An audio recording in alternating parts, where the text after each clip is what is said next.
Correspondiente a esta noche. Estamos en Santiago capítulo 1 versículos del 12 en adelante. Santiago capítulo 1 versículos del 12 en adelante.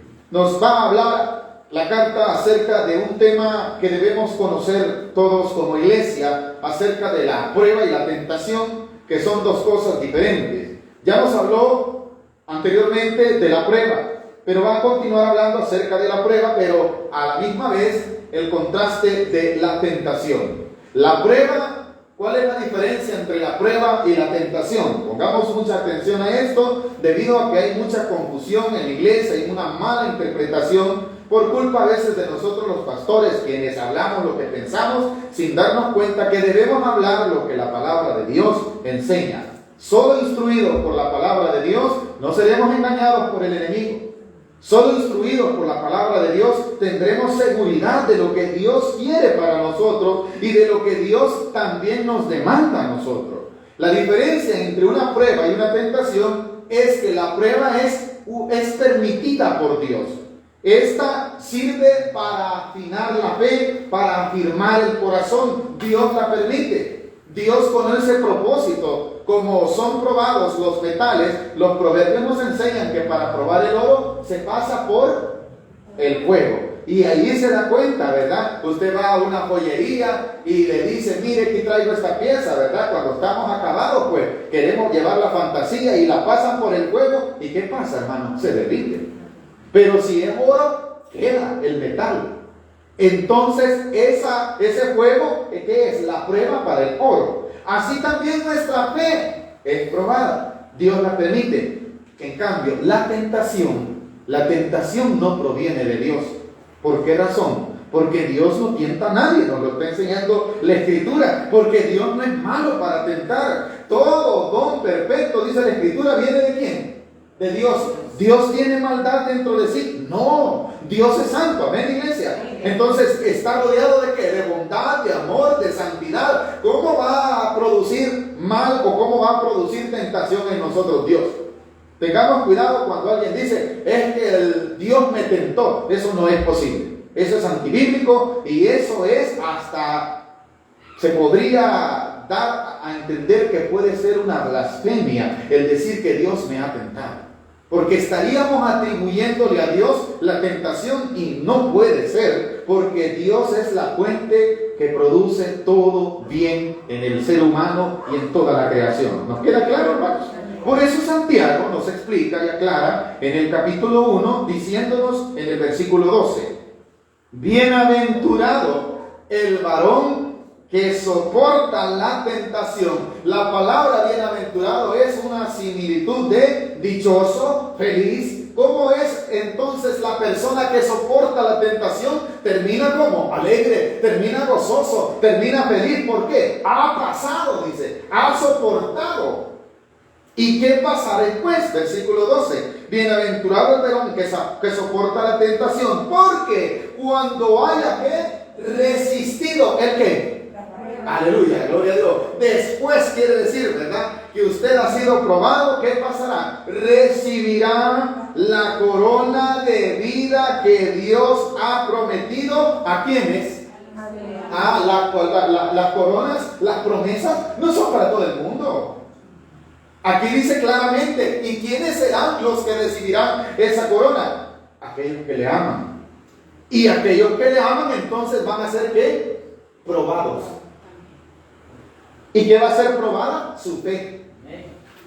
¿Y por qué dice eso? Bueno, vuelva a leer conmigo el capítulo 1, versículos 2 ahora. 2 y 3. ¿Lo tenemos? Leámoslo en voz alta. ¿Qué dice, iglesia? Hermanos míos, tened por sumo gozo cuando os halléis en ¿qué? Quiere decir, hermano, que las pruebas deben de producir en nuestro interior gozo. ¿Por cuál es la razón? Versículo 3. Sabiendo que la prueba de ¿qué? Lo que se está probando es su fe. Que la prueba de nuestra fe, ¿qué produce, hermano? Paciencia. Y después de eso, vea el versículo 4, mas tenga la paciencia su obra completa para que seáis, como dice, hermano, O sea que la prueba tiene un propósito. ¿Cuál es la prueba? La perfección. Amén, gloria a Dios. La perfección es, hermano, mira que estoy pasando por una prueba. Gloria a Dios, hermano. Eso debe de producir en usted paciencia. No se altere, no se desespere. Espere en el Señor, que eso le va a conducir a la perfección. Amén. Que ese es el fin que Dios trae para nosotros. Usted está pasando por una prueba, yo estoy pasando por una prueba, pues tengamos paciencia. Y esa paciencia va a producir en nosotros el ¿qué? La perfección que Dios demanda. Y de esa manera nos estaremos manifestando como ¿qué? Como hijos de Dios. El hermano ha sido probado, pero ahí se mantiene. El hermano ha sido probada, pero ahí está manteniéndose, porque ha sido probada su fe y está ¿qué? Perfeccionándose. Y es por ello. Y la hermana nunca cae. Y el hermano, yo ya no así. Mire, hermano, han habido momentos en que hay gente que desea que usted caiga. Hay gente que le desea el mal. Hay gente, incluso dice que son creyentes. A mí me han dicho, por ejemplo, le comentaba a nuestra hermana Claudia, en una ocasión muchos me han dicho, ¿y qué tal, hermano? ¿Todavía predica? ¿Qué están esperando? Una respuesta que yo diga que, ay no, hermano, ya no aguanté, hermano. La segunda pregunta, ¿y todavía está con su esposa? ¿Qué cree usted que en la expectativa de tantos años que han pasado, cuál es la expectativa de estas personas? Que quizás uno haya vivido una prueba y mi respuesta, no, hermano, yo no, para la gloria de Dios, porque es Él el que me sostiene. La gloria es para Dios. Quiere decir que Dios, a través de los problemas que hay en el ministerio a veces, por los problemas que hay en el matrimonio, que va buscando Dios, perfección. ¿Me estamos entendiendo, iglesia? Cuando ya pasamos eso, ¿qué está diciendo el versículo 4? Nos está perfeccionando. Entonces estamos como cabales. Dice la escritura el versículo 4 al final. ¿Lo puede leer conmigo? Perdón, versículo 4. Mas tenga la paciencia su obra completa para que seáis como. ¿Y qué más? Y cabales sin que os falte cosa. Mire qué precioso. O sea, si nos faltaba algo, bueno, vamos a probarlo. Y de esa forma va a producir paciencia, se va a ir perfeccionando. Eso va a ir ¿qué? Nutriendo su fe. Amén. Esa es la prueba. Estamos en la primera parte del mensaje. Estamos hablando de la prueba, ¿verdad? Cuando usted ya pasó la prueba y ya ha sido perfeccionado, viene la recompensa. Ya no le falta nada. Y ya puede hablar con argumentos, porque esa prueba fortaleció su fe. Esa prueba lo hizo sacar adelante. El apóstol Pablo nos lo enseña claramente también en la carta a los Corintios, donde dice, hermano, cuando yo pasé por aquella prueba, no la entendía, pero después la prueba se volvió en mí una fortaleza, porque con aquello que yo fui probado, después fui consolado y pude consolar a otros, dice la palabra de Dios. Todos los que estamos aquí, si hemos pasado por una prueba, cualquiera que sea, vamos a poner una sencilla. Ninguno de nosotros puede hablar de la muerte porque no la hemos pasado, pero sí podemos hablar de alguna enfermedad que hemos superado. Y cuando usted ha superado esa enfermedad y viene un hermano y le dice, hermano, viera que he caído enfermo, me está pasando aquello, lo otro, usted como ya pasó por ese proceso, ya tuvo paciencia, ya fue perfeccional, ¿cómo está? Ya está cabal en ese sentido. Estoy hablando de una prueba específica. Viene el hermano y le dice, hermano, yo pasé por ese proceso.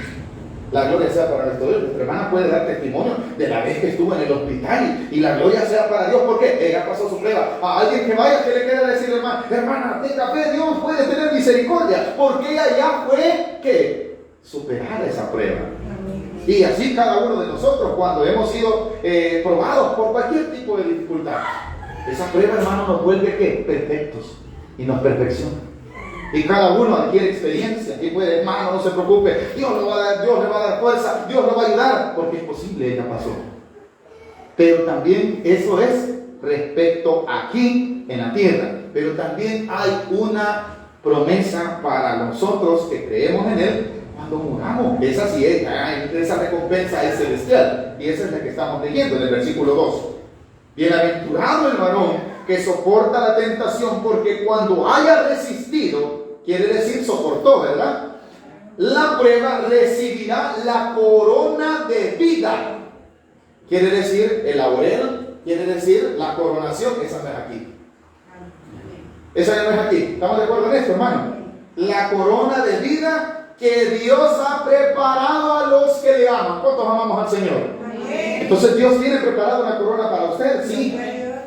Pero para ello usted tiene que ser probado. Tiene que tener paciencia. En el peregrinar del cristianismo, hermano, en este tiempo que estamos sufriendo dificultades económicas, dificultades de salud, dificultades familiares, este es el caminar. Soporte, está siendo usted probado. Amén, iglesia. Cuando Dios nos decida llamar, ahí van a estar las coronas.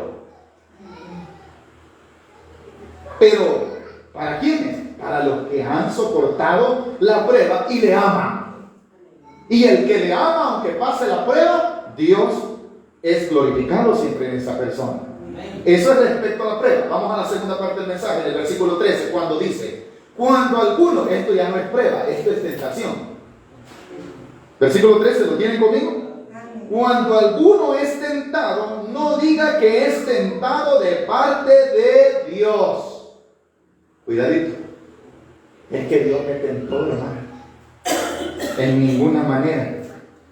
La Biblia llama al tentación. Si vamos a atribuirle la tentación, en la Biblia se le atribuye la tentación cuando Cristo Jesús vino a esta tierra y antes de ser crucificado, antes de tener su ministerio, Él fue tentado y la palabra de Dios le dice a ese tentador es Satanás. Aunque aquí Santiago va a hablar de la tentación natural que hay en el ser humano terrenal, en esa naturaleza terrenal. Vamos a ir estudiando. Versículo 13. Cuando alguno es tentado, no diga que es tentado por Dios. Cuidadito, hermano, con andarle atribuyendo las tentaciones a Dios. Dios me puso esta tentación. ¿Cuál? Esa mujer que me dio. Y el hombre y la mujer igual, ¿verdad? Es que Dios me tentó. Cuidado, reprenda al diablo, hermano. Dios no puede tentar a nadie porque Él no es tentado del mal, dice la Escritura. Hermano, es que dice que Dios me puso la tentación y me robé tal cosa. ¿Cómo que se robó tal cosa? Si Dios no es ladrón, ¿verdad? ¿O es ladrón Dios? Dios está lleno de bondad, hermano. La Biblia claramente nos está dando una revelación. No le atribuya a Dios las cosas malas, las tentaciones específicamente en este caso. No vayamos a nosotros, hermano, una tentación que Dios me puso. Eso es una forma incorrecta de expresar. Ya va a ver, ¿qué dice el versículo 13? Cuando alguno es tentado, no diga que es tentado de parte de Dios. ¿Por qué razón? Ahí está. Porque Dios no puede ser. ¿Y quién va a tentar a Dios si Dios es perfecto? Nadie puede ser. Dios no es una fuente que produce tentación, lo dice, ¿verdad? Porque Dios no puede ser tentado ¿por quién? Principalmente ¿por qué? Por el mal. Y la muestra es, vamos otra vez, ya esto lo vimos. Por favor, no vayan a perder la cita, solo para que vean literalmente que la tentación no viene de Dios. Por favor, váyase a el Evangelio según San Mateo, en capítulo 4.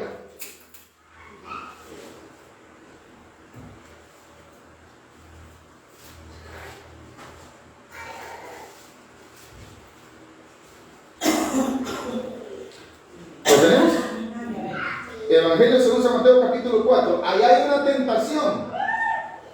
Esa tentación no es a Dios en su santidad completa. Esa tentación fue dirigida al Hijo de Dios, que tenía la naturaleza de Dios también, ¿verdad? Pero aparece el tentador. Y vea lo que sucedió en esa tentación. Capítulo 4, versículo 1 dice así: entonces Jesús fue llevado por el Espíritu ¿a dónde, hermano? Al desierto. ¿Para qué? ¿Por quién? Vaya, porque allí dice claramente que esta tentación dada a Jesús, ¿de dónde provino? Del infierno. ¿Por qué razón? ¿Él es la fuente del mal? Sí, claro que sí, no lo dude, hermano. ¿Quién es la fuente del mal? El enemigo, Satanás, ¿verdad? Entonces, cuando Jesús fue tentado, sí, la fuente de la tentación fue el mismo Satanás. Lo dice la Escritura, ¿verdad? Él le tentó, dice el versículo 2, y después de haber ayunado 40 días y 40 noches, tuvo hambre y vino a él él, ¿cómo le llama la palabra de Dios? Vaya, ese tentador es Dios. Ese es otro, ese es el adversario, ¿verdad? ¿Cómo le está llamando entonces la Escritura en el Evangelio según San Mateo al que produce en ciertas áreas de la vida del ser humano la tentación? El tentador, ¿quién es? Satanás. En otra palabra de Dios, en otra parte de la Biblia, a Satanás se le conoce como el padre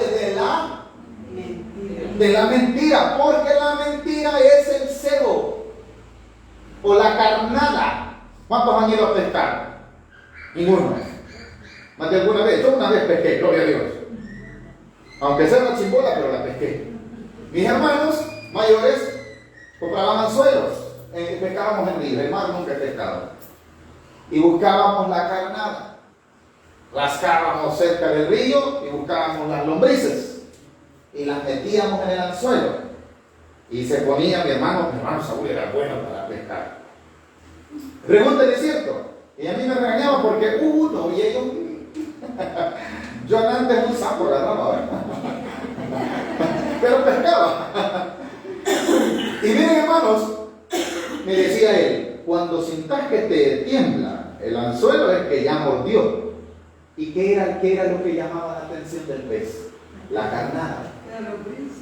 ¿Y la carnada qué era? Una mentira para el pez. Así es el pecado y la tentación. ¿Para quién? Para el ser humano. ¿Y quién lo produce? El tentador. El tentador en este caso se está refiriendo a Satanás. ¿Estamos de acuerdo en esto? Claramente dice el versículo 3. Y vino a él el tentador y le dijo, ahí está la tentación, ya usted ya la conoce, ¿verdad? Solamente es para demostrar que la fuente de maldad es el enemigo. Ahora, pero en Santiago también nos va a enseñar otra fuente de tentación, hay que tener cuidado. Volvamos al estudio, por favor, capítulo 1 de Santiago. ¿Me avisan dónde estamos? Por favor, Santiago capítulo 1, versículo 13, ¿verdad? Cuando alguno es tentado, no diga que es tentado de parte de Dios, porque Dios no puede ser tentado por el mal, ni Él tienta a nadie. Allí lo vimos, ¿verdad? En Cristo Jesús, no fue Jesús el que produjo su misma tentación, fue externo, fue el adversario. En el creyente, aparte del enemigo, a él sí le puede atribuir la tentación, también el mismo ser humano es una fuente de mal. Y vea lo que dice el versículo 14. Aquí está, tengamos cuidado a esto. ¿Lo tenemos? ¿Qué dice el versículo 14? Sino que cada uno, tengamos cuidado con esto, sino que cada uno es tentado cuando de su propia concupiscencia es, ponga atención a esto, atraído y seducido. Qué raro, ¿verdad? Cuando dice atraído y seducido. O sea, hay algo que le atrae. Ahora, pero ¿eso está afuera o está adentro?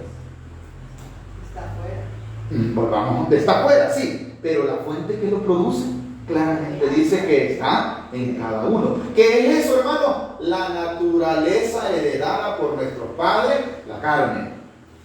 El deseo, la palabra concupiscencia, hermano, es el apetito natural que hay en nuestros cuerpos de hacer el mal. ¿Cómo es eso, hermano? Todos tenemos una naturaleza terrenal. Esa naturaleza terrenal necesita ser llevada a Cristo para que sea Cristo quien la gobierne. Por medio de Él, la mente es transformada, amén, iglesia. El corazón es llevado al bien, pero la naturaleza terrenal que está en esa persona también a veces produce tentación. El propio apetito, ¿verdad? Usted está en su casa, miren, una tentación de la propia concupiscencia. Tenemos tiempo, vamos a ver. Un ejemplo. Nos hemos quedado en el versículo 14. Por favor, váyase a Samuel, si no me equivoco. Atrás, en las Sagradas Escrituras, hermanos, vamos a hallar un caso de concupiscencia, que es el apetito que está en la naturaleza del mismo hombre. Segundo de Samuel. En el segundo libro de Samuel encontramos, hermanos, a ver si en el capítulo, les voy a decir que se me ha, capítulo 11. Aquí está la manifestación de lo que estamos leyendo, ya va a ver claramente. Capítulo 11, esta es la naturaleza. David, ¿cuánto sabemos que dice la Escritura que era conforme a la voluntad de Dios, hermano? La Biblia lo enseña, que David tenía un corazón de acuerdo a la voluntad de Dios, pero tenía una naturaleza. Capítulo 11, el segundo libro de Samuel. Tenía una naturaleza terrenal, esta es la concupiscencia que hay en todos. No te va a decir, no nos agarremos a David, cada uno de nosotros. Te voy a poner un ejemplo. Cuando alguien lo provoca, ¿verdad? ¿Qué le dan ganas a usted de felicitarlo? ¿Cuál es la...? Gloria a Dios. Me voy a quedar con el ejemplo de la hermana. Vaya, ese apetito, esa es la concupiscencia. Amén, iglesia. Esa concupiscencia se vuelve ¿qué? Una fuente de pecado, una fuente de tentación. Vaya, lea conmigo, por favor. Capítulo 11. Aconteció en el año siguiente, versículo 1, estoy en tiempo que salen los reyes a la guerra, que David envió a Joab con él a sus siervos y todo Israel, y destruyeron a los amonitas y sitiaron Rabá. Pero aquí está, David se quedó ¿a dónde? ¿Y era tiempo de qué? De la guerra. ¿Qué tenía que estar el rey? Pendiente de la guerra. Versículo 2. Y sucedió un día, al caer la tarde, que se levantó David de su lecho y se paseaba sobre el terrado de la casa real, y vio desde el terrado a una mujer que se estaba bañando, la cual era muy hermosa. Envió David a preguntar por aquella mujer, y le dijeron, aquella es Betsabé, hija de la mujer de Urías Eteo. Envió David mensajeros, y que dice, vaya, aquí está la secuencia que vamos a aprender en Santiago. David era un hombre de Dios, estamos de acuerdo, era el rey de Israel, pero tenía un apetito. A ese apetito pecaminoso se le llama concupiscencia. Esa concupiscencia no está en otro. Es que el hermano me tentó. No, usted es el único hermano que pudo haber reaccionado de esa forma. Usted es el único. Yo mismo, en mi forma de ser, cuando yo soy provocado, quizás o aún hermano, estando sentados en la casa, ¿verdad? Vienen pensamientos malvados. ¿Eso cómo se llama? Concupiscencia. Eso está dentro de mí. No le voy a echar la culpa a Dios, ¿verdad? E incluso en este caso no se le puede echar la culpa al diablo. Claramente lo dice la Escritura, ¿verdad? En el caso de Jesús, sí. No estoy diciendo que no es culpable de Satanás a veces de la tentación. Sí, pero en el caso del que nos está hablando Santiago, es similar a quién? Al de David. No es el diablo que le presentó a la mujer. Le dice claramente, versículo 2. Y sucedió un día. ¿Qué dice? Al caer la tarde, que se levantó David, se echó de su lecho y se paseaba sobre el terrado de la casa real, y vio desde el terrado a una mujer que estaba bañando, la cual era muy hermosa. La pregunta, ¿qué tenía que estar haciendo David según el versículo 1? Tenía que estar en la guerra. Entonces aquí nos enseña algo. No le demos espacio a los apetitos pecaminosos. Porque si usted está en su casa, hermano, viera que la tentación vino a mi casa, me tocó. No, pues si usted estaba de Aragán, terrenalmente, carnalmente estoy de Aragán, mi mente, ¿cómo está, hermano? Está desocupada. Pero si yo me ocupo en las cosas de Dios, en las cosas agradables a Dios, no me queda espacio. Eso es lo que le pasó a David. David tenía que haber estado ocupado en los mandatos de Dios. Usted y yo debemos de estar ocupados, nuestra mente debe estar ocupada así en las cosas de Dios. Porque si nos quedamos en casa, eso, ay hermano, yo aquí me congrego mejor yo solito en mi casa. Concupiscencia, apetito terrenal que le dicen no vayas al culto. Usted está más propenso. Y yo estoy más propenso. Hermano, voy a dejar de predicar, así voy a estar mejor con Dios. Este tiempo que yo dedico a la predicación aquí, siempre me va a quedar. Es ahí el peligro cuando mi apetito pecaminoso puede apoderarse. Como ya no voy al culto, ¿por qué no vamos a tapar? Eso no fue externo, ¿verdad? Fui yo. Mi naturaleza pecaminosa, que aún en la que está este cuerpo, debo de cuidarme de ella. ¿Estamos entendiendo, no? Vimos que en el versículo 3, hasta ahí dejemos, donde dice, envió David a preguntar por aquella mujer y le dijeron, ponga atención, le dijeron que esa mujer era casada. ¿Estamos de acuerdo en esto? Pero ¿qué dice el 4? Y envió David, le importó que estuviera. ¿Qué cree usted que se despertó en él? El deseo, la concupiscencia. No le dé usted espacio. Decía alguien, usted no puede evitar, esta es una ilustración, usted no puede evitar, hermano, que estando en un campo donde hay pocos árboles y de repente usted se quede estático, un ave pequeña, un pájaro quiera pararse en su cabeza. Es inevitable, inevitable. Y usted diga, qué raro, pero puede suceder. Pero de usted depende que el pájaro haga nido, ¿verdad? Sí. ¿Estamos de acuerdo? Usted puede dejar que el pájaro ande, ¿verdad? Y los que somos de cabellera así, más fácil, ¿verdad? El pájaro puede venir y quererse enredar en mi cabeza, pero ¿de quién depende que haga nido el pájaro? De mí, ¿verdad? Hermano, eso es imposible. Bueno, las abejas, pues, usted puede, nunca se ha metido usted debajo de un panal. Y las abejas, ¿qué es lo primero que buscan? La cabeza. Y usted cuando la siente, vea que no va a dejar que la abeja haga un panal en su cabeza. Es inevitable que se le pare una mosca, para que me entendamos, ¿verdad? Pero no va a vivir con ella, ¿verdad? Es inevitable que las moscas vengan a usted. Estoy poniendo ilustraciones, pero de usted depende que conviva con ellas. Así es la concupiscencia. Es inevitable, ahí está. Pero depende de mí que yo deje que ella me domine. A esa tentación que está en mí es la que el apóstol Santiago me está exhortando que debo de cuidarla. No le debo de echar la culpa a otros de esa tentación.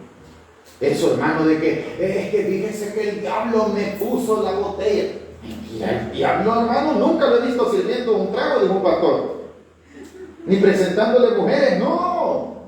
Es nosotros mismos, hermano. ¿Estamos de acuerdo en eso? Lo estamos viendo. A David le dijeron que era casada, y ¿qué dice el versículo 4? La mandó a traer. Ahí dice que la mandó a traer. ¿Sabe lo que sucedió después? Después de cometer adulterio, cometió asesinato. Él mató a su esposo. ¿Pero de dónde nació? De una tentación. Y ahí la vamos a ver. No vaya a perder la cita esta porque es posible, volvamos a ella. Vámonos nuevamente a Santiago. Capítulo 1 estamos, ¿verdad? ¿Me recuerdan en qué versículo? Si no, vuelvo a empezar. No quieren que vuelva a empezar. Capítulo 1, versículo 14. Sino que cada uno es tentado cuando de su propia... Vaya, a David se lo vimos, ¿verdad? Pero no lo juzguemos a David. Veamos cuántos de nosotros podemos estar propensos a que de nosotros mismos, ¿verdad? Hoy voy a poner quieta a esta persona. La voy a agarrar del pelo y voy a cantar la alabanza. La voy a arrancar del pelo. Que esa no es alabanza, es una canción. Por toda la colonia y la voy a poner quieta. Eso que, ¿dónde se gestó? En mí. Fue un apetito pecaminoso mío. Pues mi concupiscencia. Eso es tentación. Pero esa tentación no es externa, está dentro. Es esta naturaleza carnal. Pero sobre esa naturaleza carnal está Cristo Jesús. Amén, hermano. Y si tenemos a Cristo Jesús dentro de nuestro corazón, nuestras intenciones deben de ser de acuerdo a Cristo Jesús. Amén. ¿Tenemos la mente de Cristo? Amén. Entonces la producción de nuestros pensamientos tiene que ser de acuerdo a Cristo. Porque esto no solo se trata de venir a la iglesia, se trata de vivir como Dios dice. Aquí en la iglesia puede ser un santo, pero en la casa soy un gran perverso y malvado, ¿verdad? Y no debe de ser así. Más adelante nos va a enseñar sobre eso, pero ahorita estamos aprendiendo sobre esto. Sino que su propia concupiscencia es atraído y que seducido. El cebo que hablábamos hace poco, ¿verdad? Ese es el engaño. Ese es el engaño. ¿Y ese engaño dónde está? En nosotros a veces. Hace poco en una torre de oración, no sé qué hermana Dios me puso en el corazón meditar en el libro de Jeremías, creo que fue el capítulo 17, donde dice: engañoso es el corazón, más que todas las cosas. Lo dice Jeremías, capítulo 17. Para aquellos, ¿verdad?, que andamos diciendo, voy a ver qué dice mi corazón. Tu corazón te va a engañar. Solo Jesucristo dentro de tu corazón te puede dictaminar lo correcto. Solo Jesucristo dentro de nuestra mente nos puede hacer producir otros pensamientos. Pero si nosotros estamos, es que mi corazón me dice, hermano, que yo debo de ir allí a donde usted, puede ser el pecado. Si Israel estaba guiado por su propio corazón. Por favor, hermana Claudia, solo usted léame el capítulo 17 de Jeremías, versículos 9 y 10, para que veamos cuán engañoso es el corazón. Israel vivía en el pecado porque era dirigido por su corazón y no por Dios. Les preguntémonos, antes de venir a Cristo, ¿quién nos dirigía? Nuestro propio corazón. ¿Usted cree que la gente que hoy está, como nuestra hermana decía, ¿verdad?, en un tiempo de asueto, que no hay trabajo, el corazón de ellos, ¿a dónde lo lleva, hermano? Amén. ¿A dónde más? A cualquier baile, a cualquier tontería. ¿A dónde los lleva? Su corazón. Lea por favor, hermanita, el capítulo 17, versículo 9 de Jeremías, si no me equivoco, ¿qué dice? Engañoso es el corazón más que todas las cosas y perverso. ¿Quién lo conoce? Allí no solo dijo engañoso, sino que también dijo, ¿Quién es perverso? ustedes me conocen a mí. ¿Quién me conoce el corazón? Solo Dios, el versículo siguiente lo dice, que Él escudriña todos los corazones. Pero el hombre no se pone a pensar en el versículo 10. Solo se dirige ¿por qué? Es que en mi corazón yo siento que esto está bien. Tu corazón, pero el de Dios. Ese es el problema de mucha gente que decide tomar decisiones en su vida conforme a su corazón. Hermano, ya esta mujer ya no me sirve. Entonces, mi corazón me dice, ya no me quiere y me conviene, que me está engañando. Ay, cuando me pregunte en la iglesia, ¿y por qué dejó la hermana Arely? Es que mi corazón, yo sentía, hermano, que ya no era para mí. Y hay hermanos que hasta me pueden, hermano, hasta se había tardado. Mi corazón es engañoso, ¿amén, hermano? Y ella también, ¿verdad? Hermano, ¿por qué no viene la hermana Arely? Pregunta, hermana Arely, no, y el hermano me consiguió otro mejor. Ese no era negro, rubio.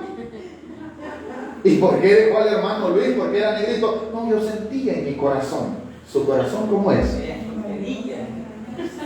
¿Cómo es nuestro corazón? Ahí lo decía claramente, ¿verdad? Es engañoso y perverso.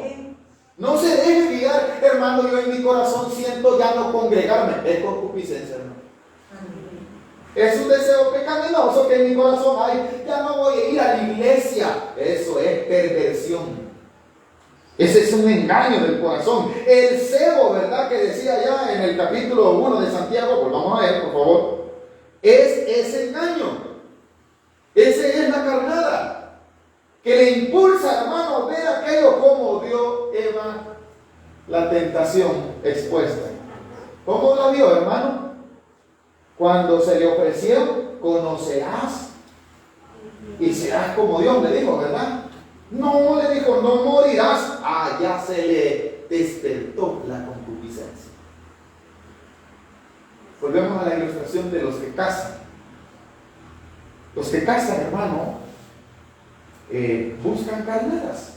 Si tienen que salga algún tipo de animal, van y buscan, ponen la carnada, ¿verdad? Y la carnada impulsa la naturaleza de aquel animal a ponerse en riesgo. ¿Y qué dice el proverbio? En vano se tenderá la red, ¿verdad?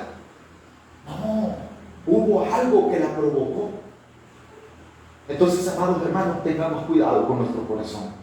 Eso es lo que nos está diciendo Santiago. Tengamos cuidado con estos impulsos, hermano. No, es que hermano, la hermana, es que yo le caigo mal. Hermanito, ese es su corazón, lo está engañando. Pregúntele a la hermana viene enferma, el hermano viene enfermo, no se fijó, por eso no lo saludó, pero mi corazón perverso, ninguno de mis hermanos me saludó hoy, hermano.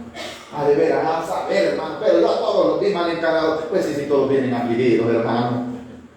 Y usted creía que solo usted, pero el engañoso corazón lo hizo caer en esa tentación. Esa es una pequeña ilustración de lo que puede suceder. Por eso dice, de su propia, es seducido, es impulsado, como Eva, como Adán.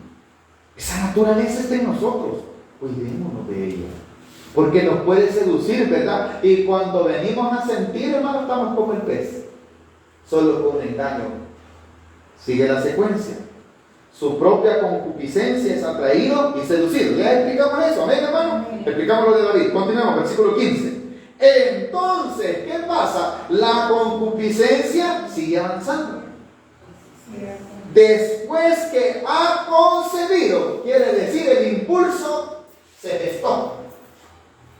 Y cuando se ha gestado, la cronología que está poniendo Santiago es una cronología de la naturaleza del nacimiento de un bebé. Usted y yo como seres humanos fuimos ¿qué? Gestados. No de un solo nacimos así como estamos, ¿verdad? Hubo una ¿qué? Evolución. Así es la tentación. Una ilustración decía, una mirada. Vean, el hermano me quedó viendo, la hermana, la hermana, yo vi que me veía raro. En tu corazón perverso. Una llamada telefónica, un WhatsApp, como dicen, ¿no? Ay, qué raro este número usted. Y le mandan, hola, ¿cómo está? El diablo es, ¿verdad? Y ya la concupiscencia suya, ¿verdad? Wow, me dijo, hola. Y ahí aparece la foto que usted ni sabe quién es. La concupiscencia le hace abrir, ¿verdad? Y hace esto. ¿Qué cree usted que va a ser el resultado? Lo que está en el versículo 15. Entonces la concupiscencia, después que ha concebido, da a luz el ¿qué? El pecado. Pero allí dice da a luz. No quiere decir que no había pecado cuando se gestó. ¿Cómo no? Decía que la concupiscencia, ¿verdad? Da a luz quiere decir que ya se materializó, se hizo. Yo recuerdo cuando mi esposa estaba embarazada de mis dos pequeños y los dos se movían en el estómago. Los dos a aquel y hablaban como que cosquillas y así, hermano, como que había gelatina en el estómago de mi esposa. Ella ya estaba embarazada. Cuando nació oiga el bicho, usted así, ¿verdad? Es que dio a luz. Se manifestó, amén, iglesia. Así es el pecado. No estoy diciendo que el bicho es pecado, ¿verdad? Te están imaginando otra cosa, ¿verdad? Es una forma que Santiago utiliza para que nos demos cuenta, ¿verdad? Después nos damos cuenta. Primero ya no vino a la iglesia. Amén, iglesia. Pero de repente nos damos cuenta que se lo llevaron por ladrón. Solo un ejemplo, ¿va? Se manifestó, dio a luz que ya se vio. Ajá, lo que había dentro del corazón engañoso, la concupiscencia se manifestó, ¿va? Y de hermano, después de que predicaba, ¿verdad? Viene que ni puede ni caminar de tan bolo. Se manifestó, dio a luz el pecado. O las hermanas, ¿verdad? Cambian de pareja y eso se da en el mundo. Ahí se está manifestando, ahí se está dando a luz pecado a cada momento. Pero en la iglesia, hermano, tengamos cuidado. De eso no se está advirtiendo Santiago. Terminemos en el versículo 16 en adelante. Perdón, hemos terminado el 15. La concupiscencia da a luz el pecado y el pecado siendo consumado, ¿cuál es el fin? La muerte. No leímos lo de Samuel, pero en Samuel, en el libro de Samuel, en la historia de David, hay muerte. Dos mueren. ¿Hubo muerte? Sí. ¿Quiénes mueren? Primero muere la criatura que había gestado en pecado, David. Y después muere Urías. Y de allí el reino de David vino en decadencia, hermano. Ya no fue más próspero. ¿A causa de qué? Un pecado. ¿Pero qué se ofreció? Un cebo que lo sedució, ¿verdad? Una concupiscencia. No, hermano, si no es malo, hermanito, todo pasa. ¿Por qué no usted? Esos consejos me han venido a mí. Todo lo hace mi hermano. No, hombre, usted es el único atrasado. Así nos van a decir, ¿verdad? Y usted ya va creyendo eso. Ay, es normal, hermano, pecar. Si todos somos pecadores, pues sí, ¿verdad? Ay, voy yo, ¿verdad? Como un pez que han cazado, me han seducido. Después se manifiesta, da a luz, y después el problema. Cuando da a luz el pecado, ¿qué dice? Viene la muerte. ¿Qué más dice el versículo 15 al final? Da a luz la muerte. Las consecuencias ya no queremos. Cuando son las consecuencias venimos donde los hermanos. Hermano, denme consejo. ¿Y qué pasó, hermano? Ay, que era que me anda siguiendo la policía, hermano. ¿Y por qué me anda siguiendo la policía? Por gusto sigue la policía. Nosotros decimos que es que a mis hijos no los quieren. Si no los hemos educado, en la casa no nos respetan a nosotros. ¿Cómo van a respetar en la calle a nadie? Lo que pasa es que la autoridad se respeta. Pero como en la casa hacen y deshacen, en la calle también, ¿verdad? Pero en la calle se dan cuenta, allá salimos nosotros, mi hijo no, sí, y cuántas veces su hijo lo educó, mismo. En vez de decirle mamá, le dice, vieja, ruca. Oye, hermano, qué pesado, ¿es cierto, hermano? Ese es el problema, Dios alumno el pecado. Y después vienen las consecuencias. ¿Qué está sufriendo el país ahorita? Las consecuencias de padres y madres que no educaron a sus hijos. Y los estamos defendiendo. Ay, que no sé qué, que no sé cuándo. Maleducados. Ese es el problema.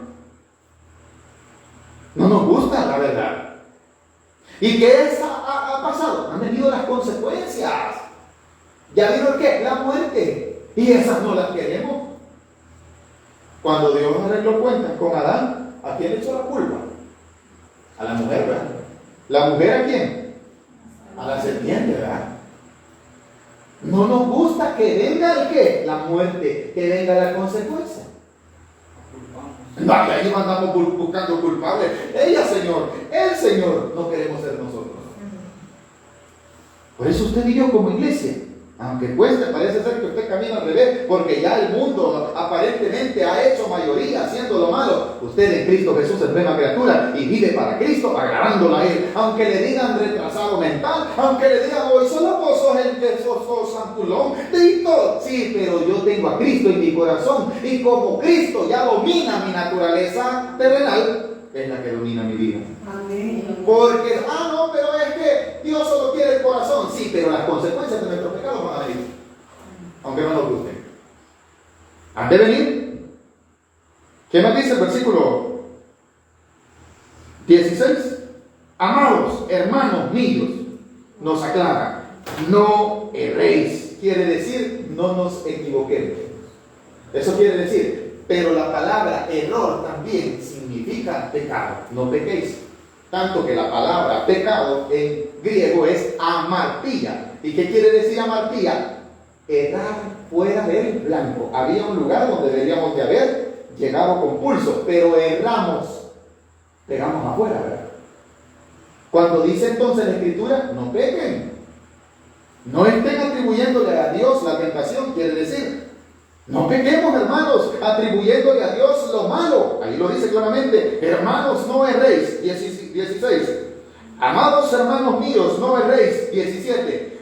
Toda buena dádiva y todo don perfecto desciende ¿de dónde? Toda la perfección, toda la bondad, todo lo bueno, ¿de dónde viene? De lo alto. Lo bueno viene de Dios. Pero esas cosas malas, esas son mías o del diablo. Pero lo bueno, dice, del Padre de lo alto, ¿verdad? Del Padre de las luces, en el cual no hay mudanza ni sombra de variación. Quiere decir, Él es el mismo. Él no cambia.